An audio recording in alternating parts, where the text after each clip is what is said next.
vamos a exponerles un poquito sobre lo que son los problemas de la atención. Les recomiendo que el video que voy a pasar ahorita traten de anotar porque son datos muy importantes y también les van a dar como un preámbulo para todo lo que les vamos a tratar. Problemas de atención. Desde que en 1902 Steve publicara el primer cuadro clínico relacionado con lo que hoy se conoce como trastorno de déficit de atención, con o sin hiperactividad, TDAH, han pasado muchos años y diversas clasificaciones para intentar definir un síndrome. Un trastorno que se manifiesta en niños que hablan en exceso, que interrumpen las actividades de otro, que no guardan su turno, que son incapaces de estar quietos. En definitiva, demuestran una hiperactividad que son incapaces de controlar, que se acompaña de fácil distracción ante estímulos mínimos, descuido de las actividades diarias, incapacidad de finalizar una actividad que empiezan, que parecen no escuchar las instrucciones de los demás, etc. Igualmente, estos niños suelen mostrar una pobre capacidad de planificación y previsión, una disminución en el control de impulsos y gran labilidad afectiva. Muchas han sido las hipótesis vertidas a lo largo de los años acerca de las causas que lo originaban, pero ha sido en las últimas décadas cuando más se ha avanzado en la identificación de los orígenes biológicos del TDAH. Gracias a las modernas técnicas de imagen funcional y de estudios genéticos, ha sido posible adentrarse en los orígenes del TDAH. El importante papel del córtex prefrontal en la aparición de los síntomas del TDAH está hoy avalado por las técnicas de imagen funcional, además de por las teorías clásicas. La corteza prefrontal actúa como un director de orquesta, capaz de valorar en una vista aérea todas las demás funciones del cerebro y coordinarlas para un fin concreto. Cuando los lóbulos frontales no funcionan bien, no actúan con suficiente intensidad o no están correctamente comunicados. Sus funciones ejecutivas se deterioran y el individuo se encuentra a merced de distracciones accidentales. Es incapaz de continuar planes o de tener un control previo sobre sus impulsos. Y esto es, en definitiva, lo que caracteriza al TDAH.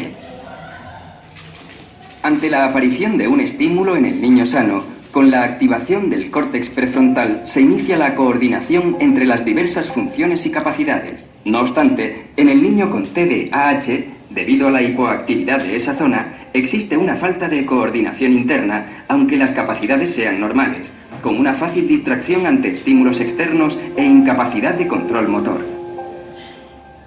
Esta situación nos recuerda a una gran orquesta sinfónica. Si bien la orquesta está compuesta por experimentados profesores y por magníficos instrumentos, cuando cada uno afina a su aire, lo único que puede percibirse es una amalgama de sonidos inconexos.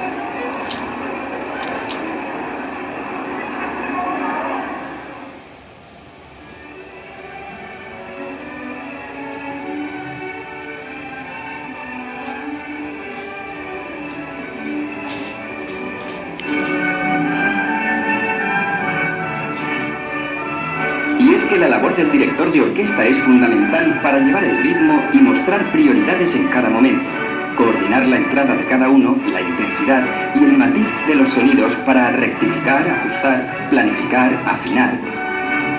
Gracias a esta función ejecutiva, se consigue que cada uno de los músicos brille al máximo dentro de un trabajo en equipo. La responsabilidad de cómo suene esta gran orquesta es en gran parte de su director. Igualmente, de cómo active y module el córtex prefrontal dependerá el rendimiento final de la orquesta que representa el encéfalo.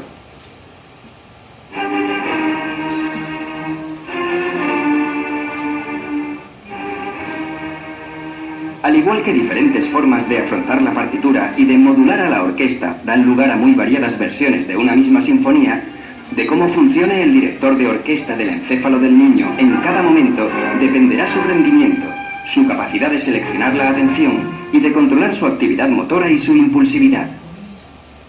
Tal y como hemos podido apreciar previamente, ante la aparición de un estímulo, especialmente si existe poca motivación, el córtex prefrontal del niño con TDAH no se activa convenientemente. Uno de los objetivos del tratamiento con metilfenidato es estimular una activación del córtex prefrontal de tal forma que pueda ejercer su función con normalidad y el niño pueda optimizar sus capacidades, siendo realmente él mismo y desapareciendo ese caos interior que percibe. Los lóbulos frontales se relacionan con el resto del encéfalo a través de verdaderas autopistas de la información, que son vías aferentes y eferentes. La sinapsis de estas vías está moduladas por las catecolaminas. Estas son liberadas en función de los estímulos y su presencia en el espacio sináptico favorece la transmisión del impulso nervioso.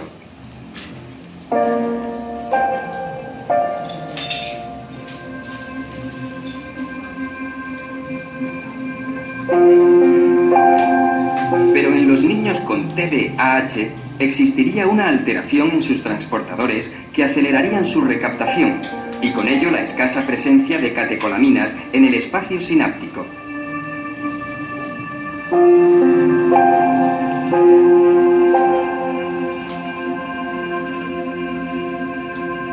Se acabó. Ya bueno chicos, bueno, espero que hayan tomado un poquito de apuntes porque lo que dijeron en el video era muy importante, como ahí mencionaban la medicación que se les da a los niños como es del metilfelinato. Entonces, esos son como claves para ustedes. Ahora sí empezamos con todo lo que son los problemas de la atención.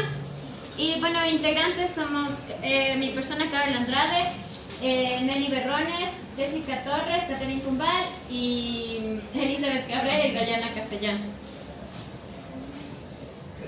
Bueno, aquí también íbamos a mencionar un poquito sobre lo que es la atención, en caso de que quizás no haya quedado un poco claro de la anterior exposición y para también poder adentrar bien en el tema y que nos entiendan lo que es el problema de la atención. Aquí podemos encontrar un concepto, pero yo creo que un concepto más claro sería que la atención es la capacidad que tenemos para filtrar las causas irrelevantes o los objetos o situaciones irrelevantes y poder tomar las que son en realidad relevantes para el ser humano, para el individuo. Bueno, aquí tenemos un poquito de los conceptos que estaban en la clasificación, como es la atención focalizada, la sostenida, la alterna, selectiva y dividida. Aquí también tenemos lo que es la atención, pero en cuanto al ámbito psicológico.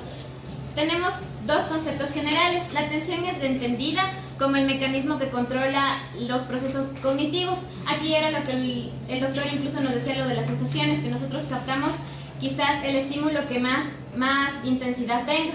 Y en cuanto al otro concepto es la cualidad de percepción, que hace la referencia a las funciones de atención como filtro de los estímulos, lo que les mencionaba hace un momento.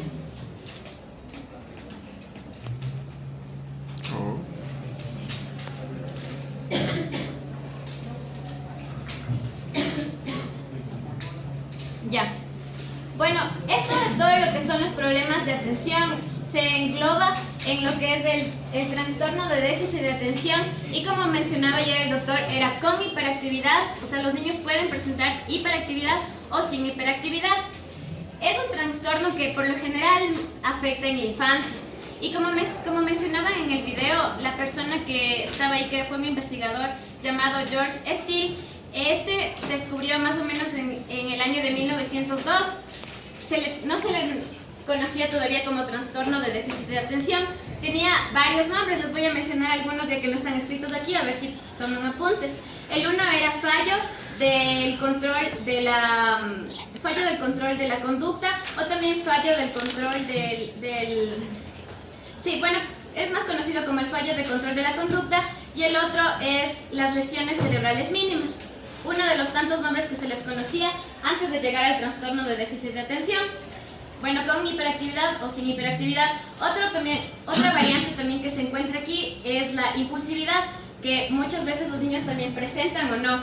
Esto también hay que tomar en cuenta que la mayoría de los casos no se dan solo en los niños, sino también se dan en adolescentes o quizás en personas adultas. Como vemos aquí hay ocasiones en las que quizás nos distraemos un poco, no prestamos atención.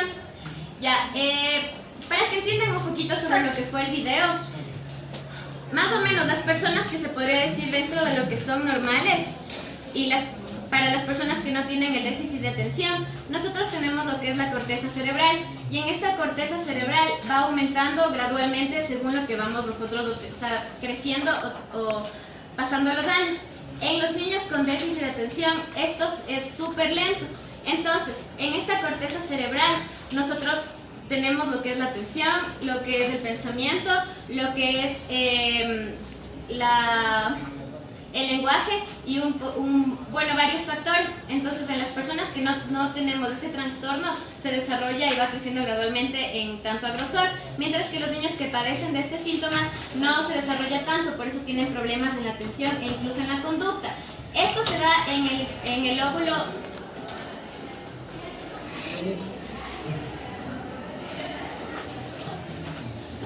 Ya.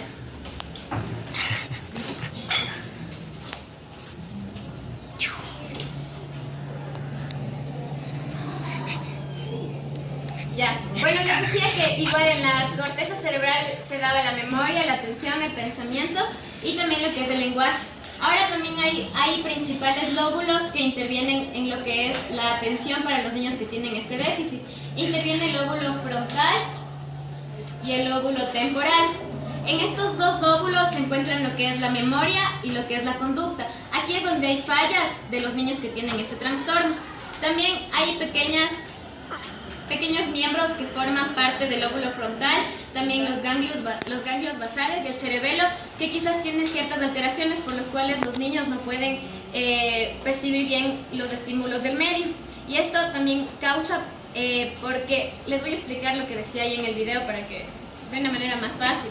Dice que nosotros, las personas que podemos entender bien las cosas o no tenemos distractores, existen una serie de redes que se llaman redes involucradas en el procesamiento de información. Entonces, estas redes involucradas en el procesamiento de información, las personas que prácticamente somos normales, por eso cuando estamos viendo un video o cuando estamos atendiendo a una clase, no se involucran las redes involucradas en la distracción, porque existen dos, las que son de distracción y las que son de procesamiento. En cambio, los niños que tienen el déficit tienen más redes de distracción y menos redes de procesamiento de información. Esto se debe a que existen dos sustancias que son específicamente las que mencionaban hace un momento, que es la dopamina y la noradrenalina. Ya, estas son sustancias que permiten pasar la información de célula a célula.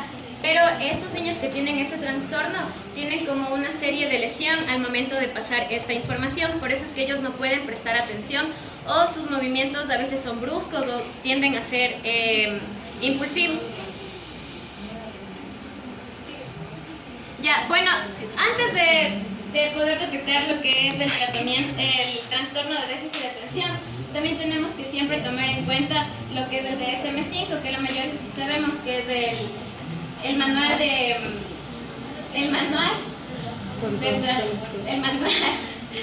trastornos, Bueno, ya todos sabemos lo que son, ya donde encontramos las enfermedades de trastorno mental. Ya. Mira, cerebro. Y estas son una de las causas del TDAH. Puede ser genético, en un 80% se han visto los casos que pueden ser genéticos. El plomo también influye bastante en este proceso del cerebro porque afecta mucho. El fumar y el beber alcohol durante el embarazo, algunos daños cerebrales y los aditivos alimentarios, como colorantes artificiales y toda la comida que es tratable. Ya les voy a explicar ya los casos. Ah, ya. Y esto es ¿sabías qué? Algunas personas creen que el azúcar refinado causa el TDAH, pero la mayoría de investigaciones no apoyan la idea, solo hasta ahorita son hipótesis. Bueno, yo les voy a explicar las causas, pero como palabras claves, o sea, en resumen, este trastorno de hiperactividad es las alteraciones de los neurotransmisores. Así, en palabras más simples. Ya, esto es uno de los problemas médicos más graves y necesitan ir muy conjuntamente de la mano con los profesores y con los padres. Es decir, que necesitan implicaciones psicopedagógicas. Bueno, entre las causas del déficit hay varios factores que son los más relevantes, como los factores del origen hereditario. Bueno, no existe comprobado científicamente una transmisión familiar. Los factores hereditarios representan aproximadamente el 80% de los casos. Factores biológicos adquiridos durante el periodo prenatal, perinatal y postnatal. Bueno, como les mencionaba mi compañera, existen factores de riesgo que los niños que tienen este trastorno seguramente hicieron sus madres, como por ejemplo el abuso de drogas, el alcohol, de tabaco o de ingesta de algunos medicamentos como los convulsivantes o las benzodiazepinas. En el periodo perinatal, en cambio, uno de los factores de riesgo es cuando las madres dan a luz en un tiempo muy rápido. También el uso de los forceps, también el sufrimiento fetal, también haber tenido una desnutrición en el embarazo, que el niño nazca con un promedio de peso muy bajo o que la madre tenga hipoglucemia. Y también un factor de riesgo es que el niño haya nacido mediante la cesárea. Factores neurofisiológicos. Se puede comprobar en los niños que tienen este trastorno que tienen como que una irrigación sanguínea muy baja en la parte parietal de su cerebro, al igual que su metabolismo resulta ser un poco más lento que el de los demás. También tienen las áreas, o sea, esto también es muy importante. Las áreas prefrontales son importantes determinantes factores de la atención. Esto es lo que se les afecta a los niños con trastornos, las áreas prefrontales del cerebro. Como les decía igualmente mi compañero, Los seres humanos necesitamos de dos neurotransmisores para poder hacer las actividades cerebrales, como de la atención, la noradrenalina y la dopamina. En este caso tienen una alteración estos niños. Por eso no pueden filtrar los estímulos y tienen un exceso de energía, porque también está afectada su área sensoromotora. También los factores genéticos, como ya les dije, el 80% de probabilidad de heredabilidad. Los factores psicosociales y ambientales. Se pueden mencionar las psicopatologías de los padres, cuando los niños son muy adictos a los juegos de computadora o juegos de video también, una mala situación socioeconómica, también una mala situación alimenticia en su etapa de desarrollo escolar. Y también los factores neuroquímicos y neuroanatómicos.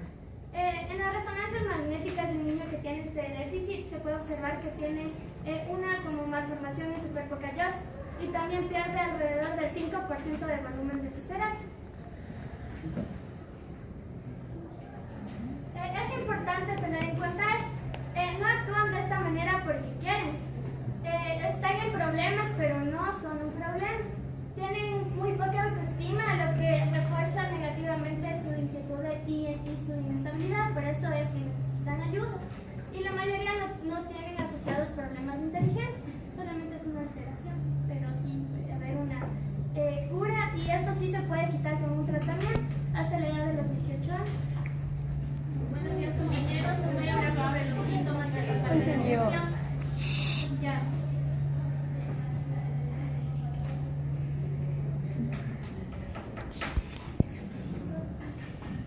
Los síntomas de falta de atención son probablemente los más difíciles de percibir en edades infantiles, debido a que los niños son muy inquietos y es muy difícil darse cuenta. Estos síntomas pueden manifestarse con una intensidad variable en cada paciente y pueden presentarse de forma independiente. Por lo tanto, el perfil sintomatológico de los afectados varía en intensidad y en presentación, es decir, en función de los síntomas predominantes. Los síntomas más importantes son la desatención, la impulsividad y la hiperactividad. La desatención es la incapacidad de irregular los problemas de concentración. La impulsividad es la incapacidad de quedarse quieto. Y la hiperactividad no se mantienen quietos y no son tan pacientes.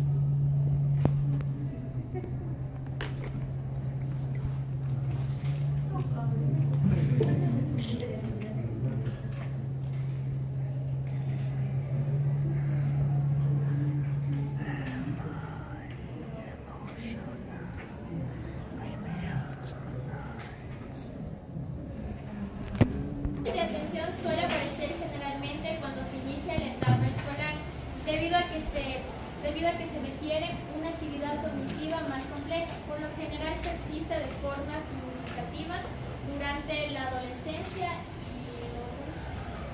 la vida adulta. Los síntomas secundarios. de la falta de atención son los problemas relacionados con sus compañeros debido a su mal comportamiento y a su inmadurez. La emotividad, reaccionan con llantos, rabietas y pueden reaccionar de alguna forma violenta por cosas que no son tan significantes. La agresividad surge de la consecuencia de la incapacidad para controlar sus impulsos. Y la dificultad de aprendizaje, escaso rendimiento escolar y dificultades matemáticas y también en la lectura. Vean.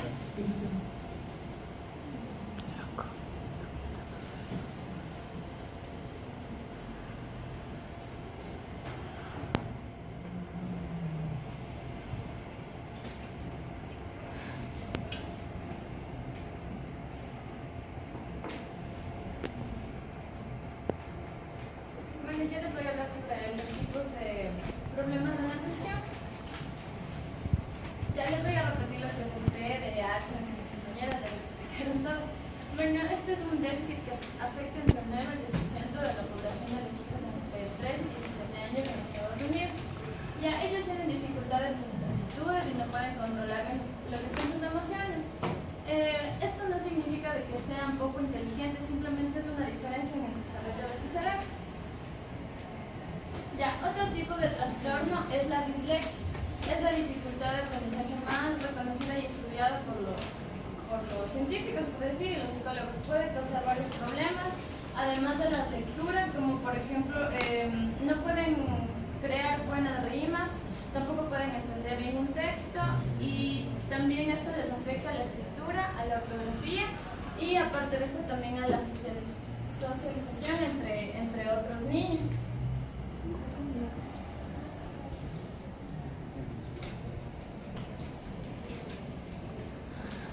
Ya, otro déficit es la discalculia, o también se le puede llamar dislexia de los números, de las matemáticas. Esto causa problemas que no puedan comprender los conceptos de las matemáticas ni los métodos. Pero esta discapacidad puede pasar desapercibida por los padres de los niños porque ellos tienden a memorizar cómo poder resolver las matemáticas, pero no entienden, o sea, solo memorizan el proceso, pero más no lo identifican. Ya, esto también se le puede llamar como una ansiedad a las matemáticas, pero no es lo mismo.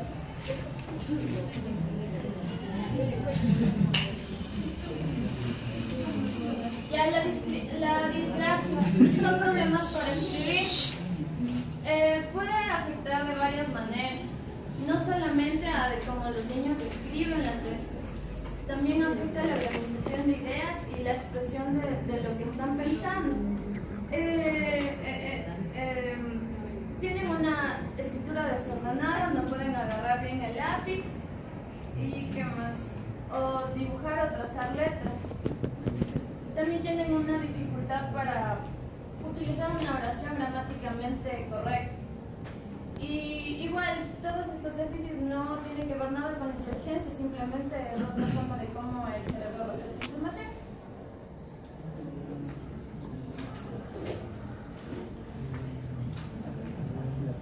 Bueno, yo les voy a hablar sobre recomendaciones para los trastornos para el TDA. Para poder aplicar lo que son estas recomendaciones, primero debemos saber a qué edad se puede diagnosticar un niño con TDA sin hiperactividad o con hiperactividad. Esto es desde los 3 años por un experto. No puede ser dicho solo por el psicólogo, como ya el doctor nos había comentado, que hace falta también un resultado médico también. Una de las recomendaciones para los padres de familia es la estructuración del ambiente. Esto se refiere a lo que es cómo está su cuarto, su habitación, debe estar acomodada, lo que son organizaciones planificadas y también la externalización de la información. Normalmente para los niños que sufren TDA es necesario que los padres tengan objetos que ellos les llamen la atención. Como vemos, son relojes que son llamativos, con dibujos, y cosas por el estilo. Igual la internalización de los procesos. Esto se refiere a lo que son cuando un niño sufre de TDA, no es propicio que es escuchar lo que las personas le dicen. Y como sabemos, los niños tienden a ver todo lo que sus padres hacen.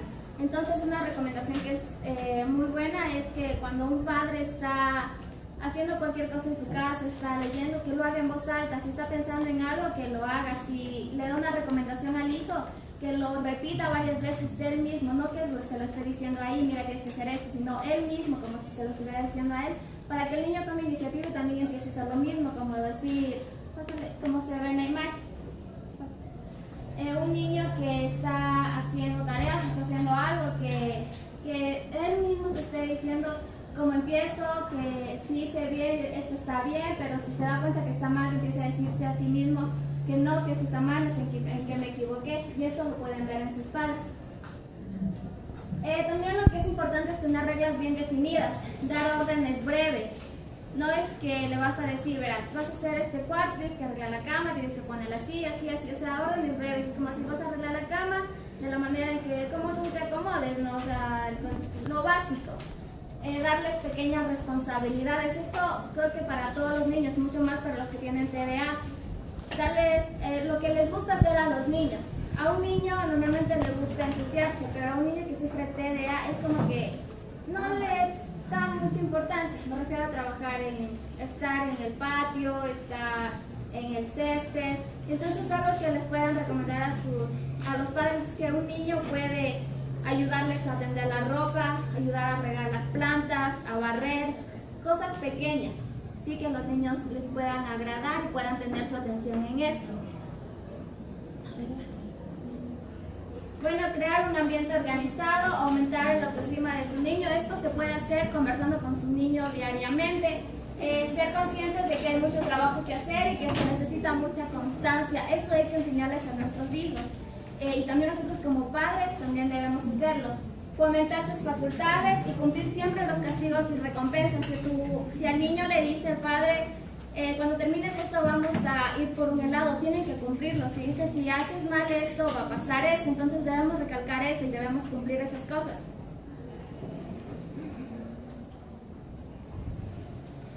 Recomendaciones para los profesores con niños que sufren TDA. Los profesores deben saber que su niño sufre TDA. Si un profesor no sabe, es imposible que este niño pueda mejorar. ¿Sí? Formación individualizada, adaptación al currículo en caso necesario, puesta en marcha los cambios organizativos o de planificación, un lugar adecuado para las tareas.